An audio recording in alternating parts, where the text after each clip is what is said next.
Então, o investimento na área de tecnologia não é um investimento de minutos ou semanas, é um investimento de anos. Eu acho que as pessoas que estão ocupando as vagas certas no mercado são pessoas muito mais que estão fazendo da sua forma de fazer do que necessariamente as melhores pessoas para aquela situação. Então, eu não acho que são os melhores que estão ocupando as vagas, são as pessoas que fazem acontecer.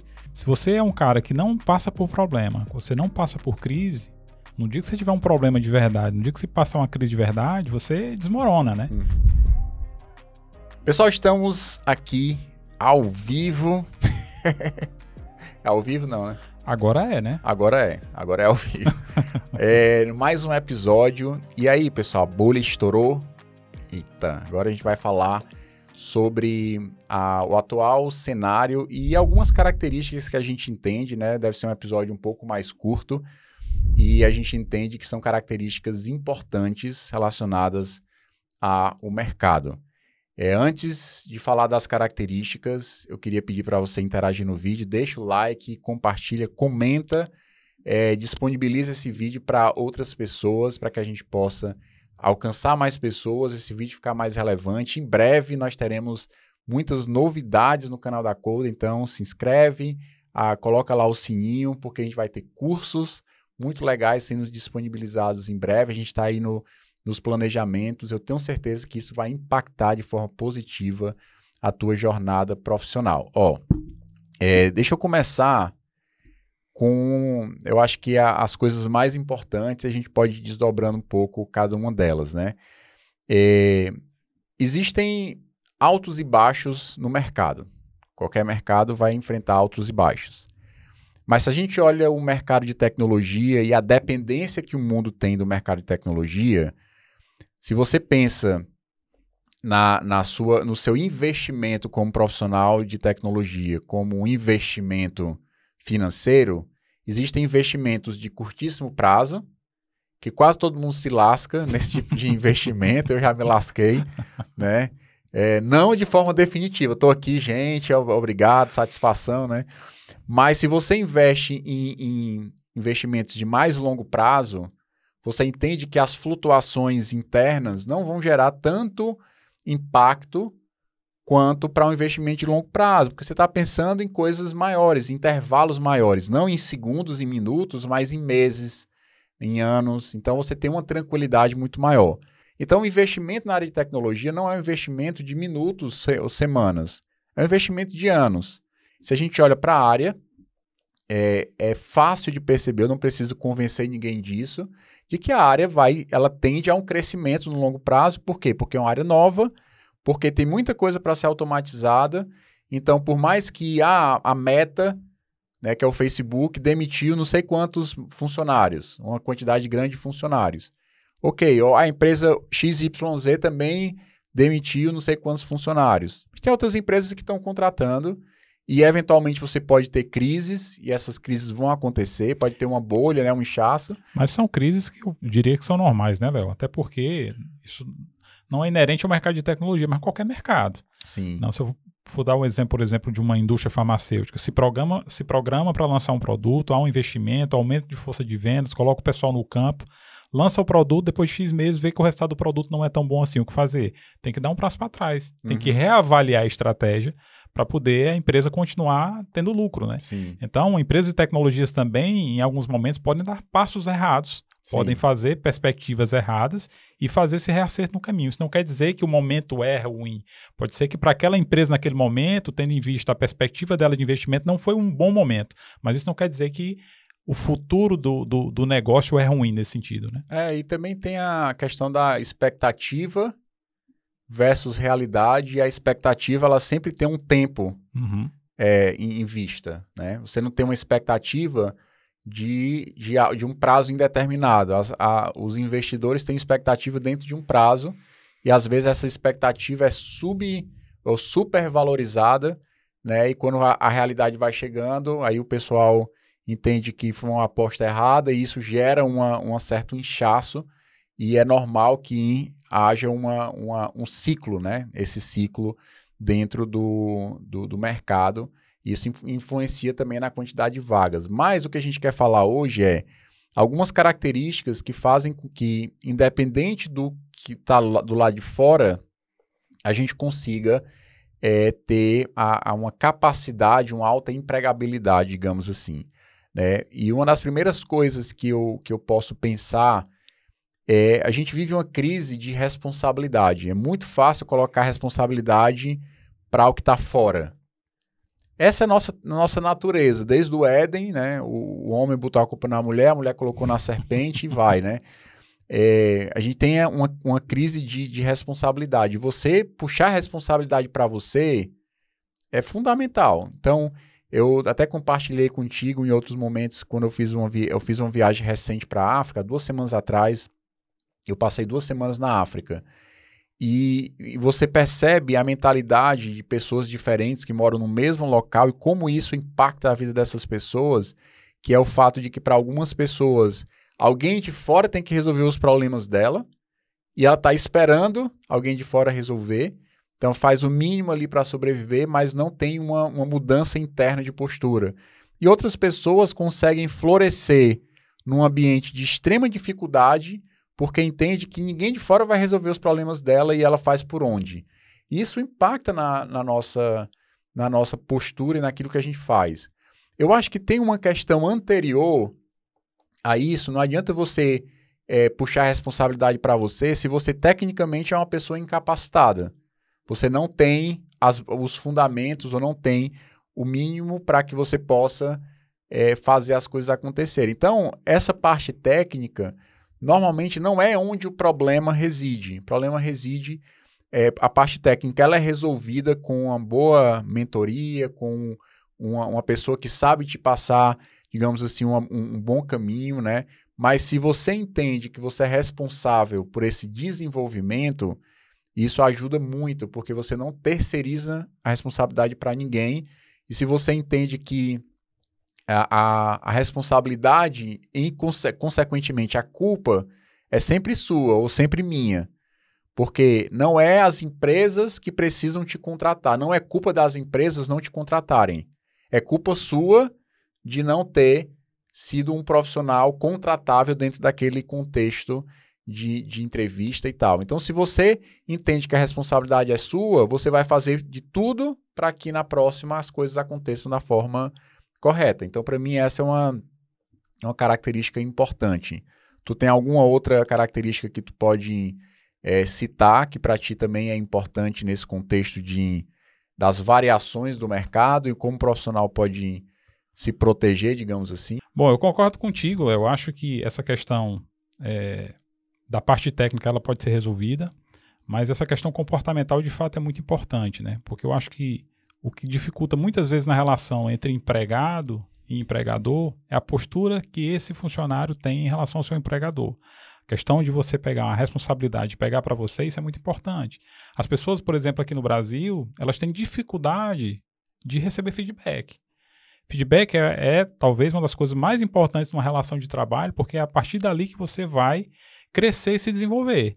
Agora, se eu recebo um feedback, por exemplo, e não entendo a partir dele que aquilo é um ponto de melhoria e o meu chefe está falando aquilo para mim porque aquilo vai ser bom para mim e eu vou poder corrigir alguns problemas na rota, aquilo vai me trazer problemas dentro da própria empresa.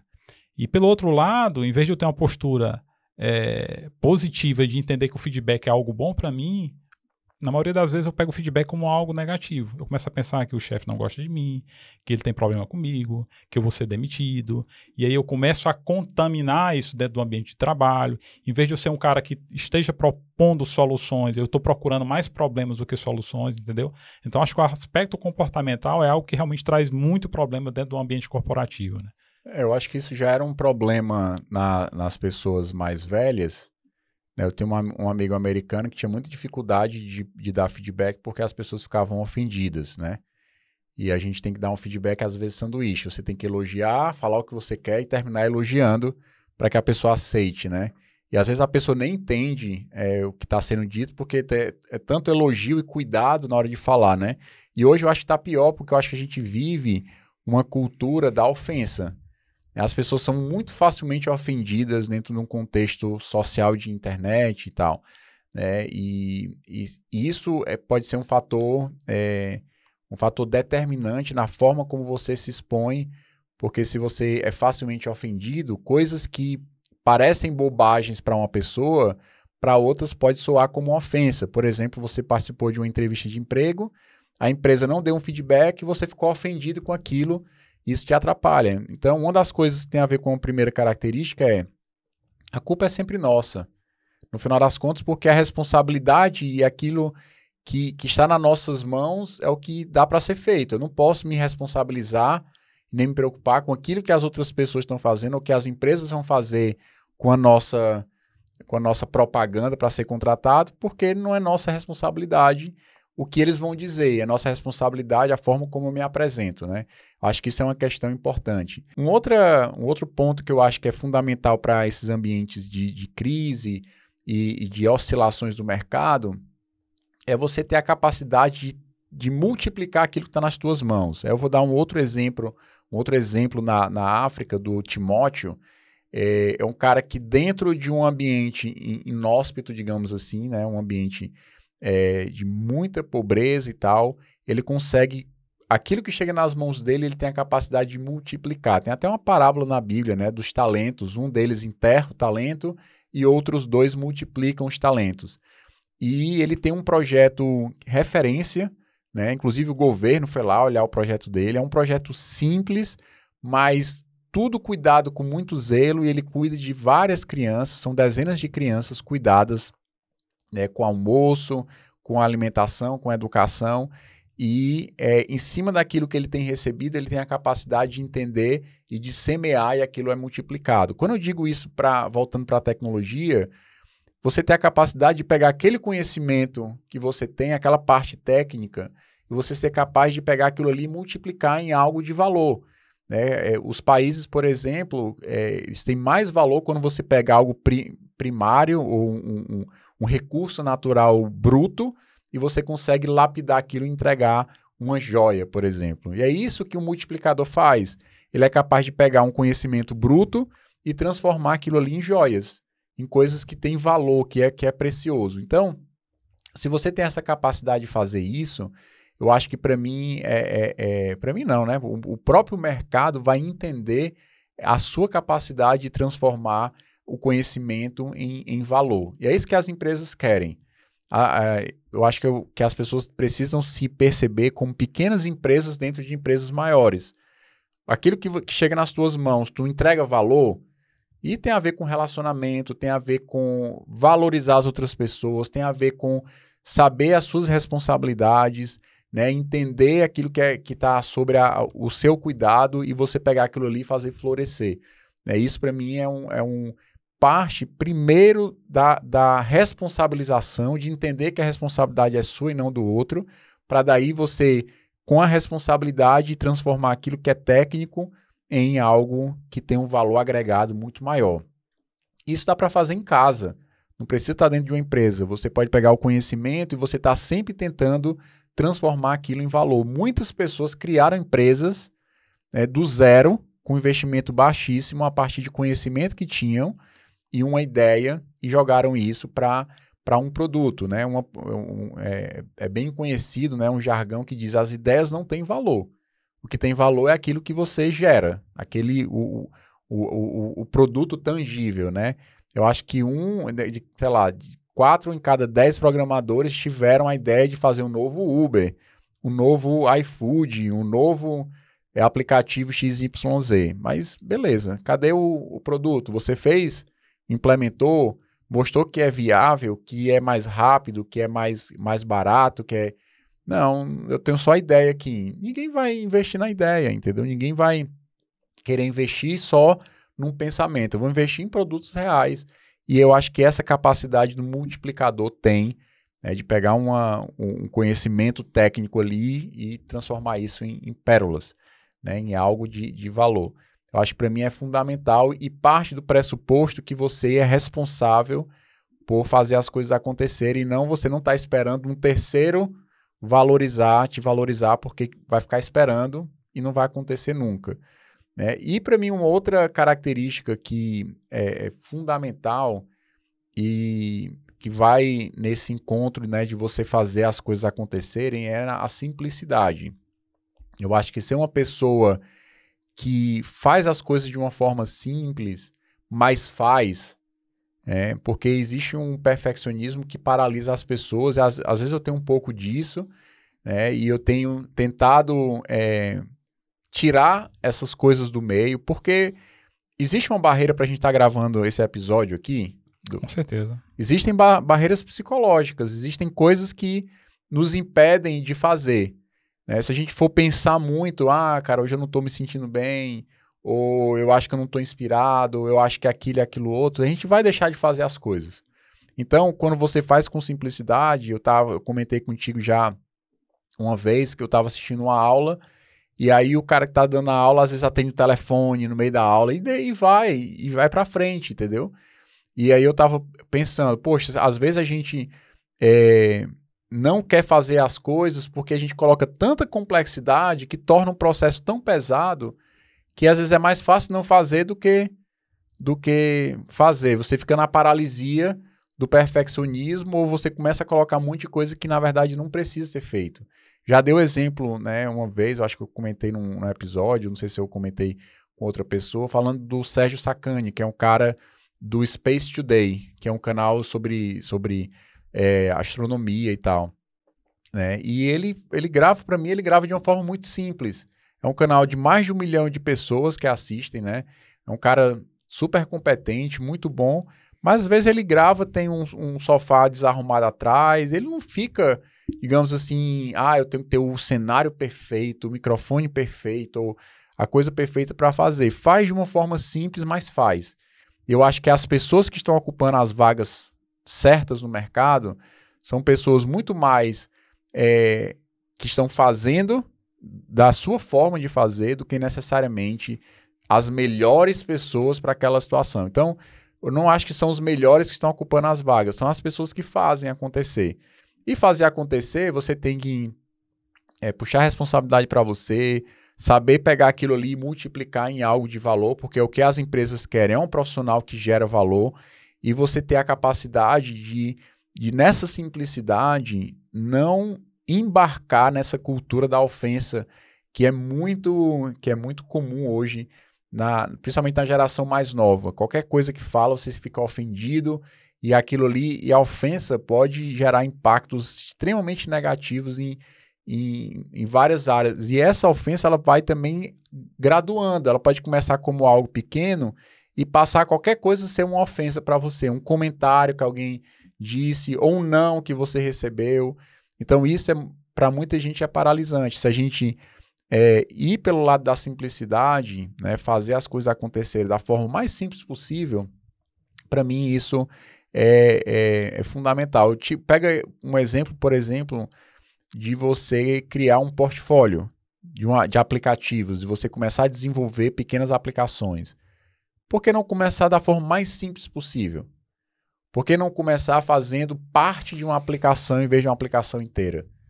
Tudo isso são coisas que eu não sou capaz de construir uma aplicação inteira. Beleza, mas você pode construir a parte de uma aplicação.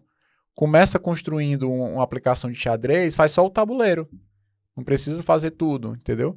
Então, essa simplicidade que faz com que você funcione mais ou menos como um carro antigo, uma rural, sei lá, um Jeep antigo, bem simples, sem ar-condicionado, sem direção hidráulica, sem nada, mas que você liga o 4x4 e consegue subir qualquer terreno. Devagar, mas sobe.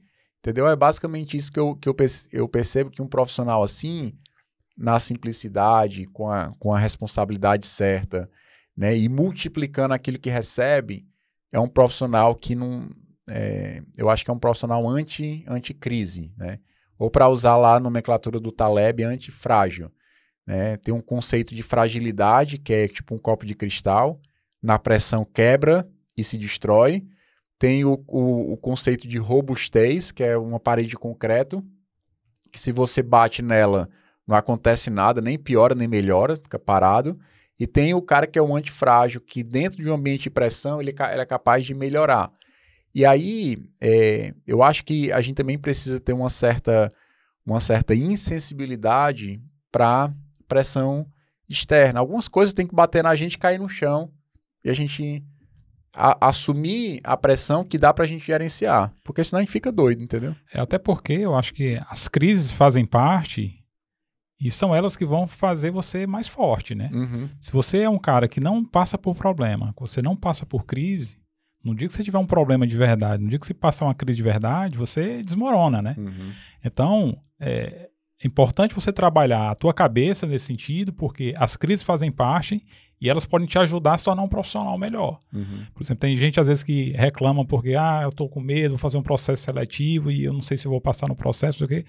Cara, se não passar, não tem problema. E a culpa é sua, né? E a culpa é sua, né? Não é do cara que ia te contratar. Você não Sim. passou por culpa sua. Uhum. Mas aproveite esse momento que você não passou, extraia daquele momento por que você não passou. Uhum. Porque existem razões. Uhum. Tinha gente melhor do que você? Provavelmente. Teve coisas que você fez errado no processo? Talvez. Uhum. Quais foram os gaps que ficaram ali? Cara, eu acho que eu falhei nisso, isso, naquilo, outro. Quando você for participar do segundo processo, você vai entender, naquele lá eu errei nisso, nisso, aquilo, aquilo. Uhum. Então, nesse segundo, já não vou errar nesse aqui. Aí vai fazer o segundo, Uhum. caiu de novo. Mas aqui eu peguei uma coisa que eu não tinha errado no primeiro e nem errei nesse. Sim. Então você vai somando, né? Ou seja, você vai criando casca. Uhum. E isso vai fazer você um profissional melhor. O problema é quando você enxerga o problema e você enxerga como o problema é você. Mas você não quer vencer aquilo, né? E as pessoas confundem identidade, né, com as características, com os problemas, digamos assim, né? Dá um exemplo. Não tem problema nenhum você ser culpado de algo. Quem é casado sabe que a mulher joga muita culpa, entendeu, na gente. Então faz parte. E a gente é culpado mesmo de coisa. Por que você deixou o banheiro todo molhado, né? Ih, rapaz, foi mal. Então você tem que lidar bem com essa situação. Então, por exemplo, eu tô casado há mais de 13 anos, né? E um casamento excelente, amo minha esposa. E a gente se dá super bem, briga muito pouco. Mas várias vezes eu sou culpado aqui Por que deixou a meia no meio da sala? Vixe, rapaz, foi mal, ó. Realmente foi vacilo. Você tem que lidar bem com essa questão de perceber que você vai cometer erros. E tem coisas que a responsabilidade é sua. E você tem que estar tranquilo em relação a isso. Porque se você fica magoado ou fica chateado porque alguém disse que a culpa é sua, né? Você está indo no contrário do que a gente está dizendo. Você está indo para a cultura da ofensa e tal, né? De ficar ofendido, magoado, ressentido e isso atrapalhar o processo de colocação no mercado. São coisas que podem começar pequenas e no final gerar uma bola de neve muito grande. Então, ter culpa não é ruim. Assumir a culpa e a responsabilidade é algo extremamente positivo que vai construir. E se você tem dificuldade de aceitar qualquer tipo de culpa ou qualquer tipo de problema, isso vai te tirar do jogo, entendeu? Então é normal. Hoje eu lido muito bem com... minha esposa diz, você fez isso aqui errado e tal, ou foi mal, não sei o quê. Lido muito bem. Dificilmente tem algum problema porque eu fiz alguma coisa errada e eu não consigo receber isso, né? Talvez para receber esse feedback das empresas, talvez vá doer um pouco mais. Né? Mas se você entender que não é algo pessoal, porque as pessoas levam para o lado pessoal o tempo todo. Então há uma confusão entre quem é você, a sua identidade, com aquilo que as pessoas dizem que eventualmente você fez que não está legal. E as pessoas acham, eu não presto, eu não sou isso, não sou aquilo, porque as pessoas estão analisando algum comportamento, alguma coisa que não ficou legal. Então, o senso de responsabilidade, você pode passar 10 anos estudando a parte técnica. Se você não amadurece, não tem senso de responsabilidade, isso pode ser um grande entrave na sua vida profissional. Eu conheço profissionais tecnicamente, cara, fantásticos, né, que sabem tudo, escovam o bit to byte, mas não tem a mínima capacidade de autocrítica de perceber que a postura daquela pessoa não estava legal diante do que a equipe esperava, do que a empresa esperava, né, na entrega de valor, por exemplo, porque estava só escovando bit byte, que não ia fazer diferença nenhuma, e só queria fazer aquilo que estava na cabeça dele. Então, são profissionais que são imaturos e que por isso acabam não entregando o valor necessário. Né? Então, para resumir, né, o que eu falei sobre a responsabilidade é sua, não espere que alguém de fora resolva os seus problemas, né? Outra coisa que a gente falou é a capacidade de multiplicar, de transformar algo bruto em algo de valor. Isso pode começar desde cedo, mesmo quando você está ali fazendo as primeiras coisas, você ter essa mentalidade de gerar valor, começando com coisas simples, né? E aí já é outra característica que eu falei, simplicidade. Eu acho que a simplicidade, ela bate de frente com essa cultura da ofensa. Quanto mais simples a pessoa é, menos ofendida ela estará sujeita de ser. Então, você encarar os processos com simplicidade, encarar o não com simplicidade, entender que a responsabilidade sempre é sua e não do outro. Não é o outro que vai te salvar, é você que vai fazer por onde ser uma pessoa, digamos assim, contratável, uma pessoa desejável dentro do mercado. E, obviamente, tem que ter paciência, não dá para fazer um menino com 9 mulheres, né, paralelo. Tem que ter um tempo de maturação, né? E isso faz parte. Todo o processo de amadurecimento, de desenvolvimento, tem que ter tempo envolvido e não adianta querer apressar demais, porque apressar demais vai atrapalhar o processo, né? Não tem grandes atalhos, grandes segredos. O cara falou uma coisa e mudou absolutamente tudo, né? Tem um preço a ser pago e é um preço não só técnico, mas um preço também pessoal, né? De comportamento da pessoa. Não é isso? É isso. Então pronto. Quer falar mais alguma coisa aí? Quer divulgar o Pix para a pessoa fazer transferência? Não, hoje não. Então, pessoal, a gente não vai botar o Pix hoje não para receber doações aí, né? Não sei porquê, mas tudo bem. Então, deixa aí o comentário, né? O que é que você achou do episódio? Sugere outros temas para a gente desenvolver. Lembra que eu falei lá no começo do episódio que a gente vai ter cursos e coisas bem interessantes no canal da Coda, então se inscreve, compartilha esse vídeo, coloca lá o sininho para ser notificado, porque tem tanto conteúdo legal que vai vir por aí. Eu tenho certeza que vai te ajudar a transformar a tua vida como um programador. Legal? Então fique por aqui e até o nosso próximo episódio do Formação Dev e até lá. Até mais, pessoal.